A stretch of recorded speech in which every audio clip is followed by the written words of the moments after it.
know you snuck out last night, Morales. Play dumb. Who's Morales? Not that dumb.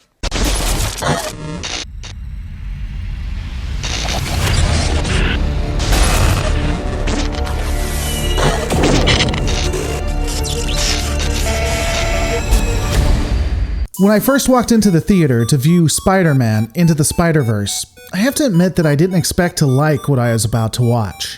Personally, I've never been impressed when corporations take a well-established character and attempt to plug and play someone new who is a different race or gender. That's not because I don't want to see diverse characters. In fact, I think there are some excellently written characters like Jessica Jones, Ripley, Buffy Summers, and others who are quite awesome at what they do. However, just taking an already established character and trying to put a different skin on them, to me is at best pandering and at worst just another form of racism or sexism.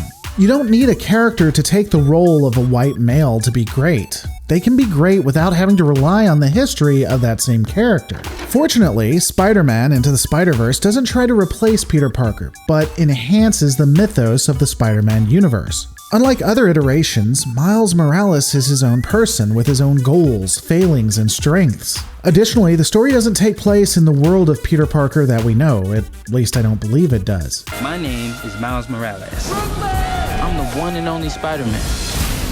At least that's what I thought. It takes place in an alternate universe. Miles' arc of becoming Spider-Man has similar threads to the original, but is still distinct and interesting. Even as Spider-Man, the young Miles shows us something different. His powers, his web-slinging, and even his demeanor are distinct from that of the previous Spider-Man that we've seen. It's like watching an entirely different hero take his place among his peers. In fact, the in-depth nature and origin story of Morales is so engaging that I honestly feel like it makes the Marvel Cinematic Universe Spider-Man seem plain.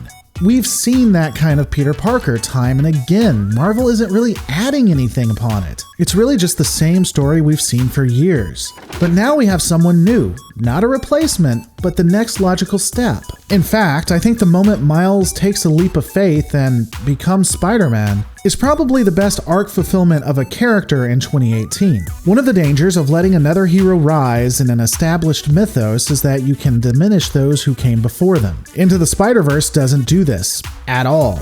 The Peter Parker in Miles' universe was a hero, something to aspire to.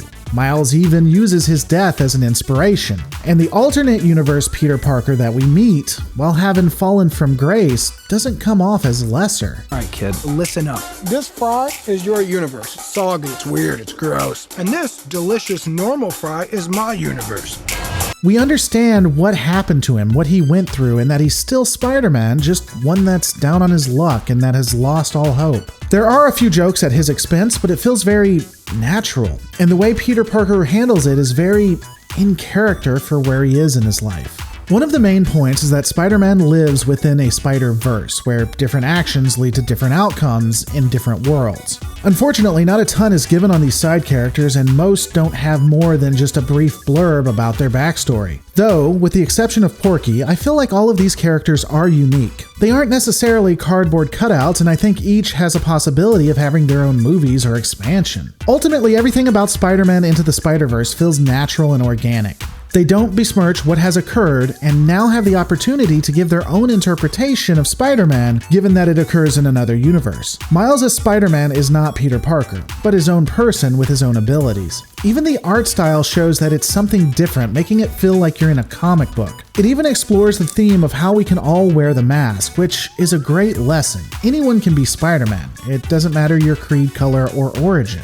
With the lore still intact, a very interesting main character and supporting cast, and the lack of need to diminish what came before them, Into the Spider-Verse is an excellent movie and I cannot wait to see the sequel. But those are my thoughts. What did you think? If you go and see it, come back and let me know. Trust me, just take the leap of faith.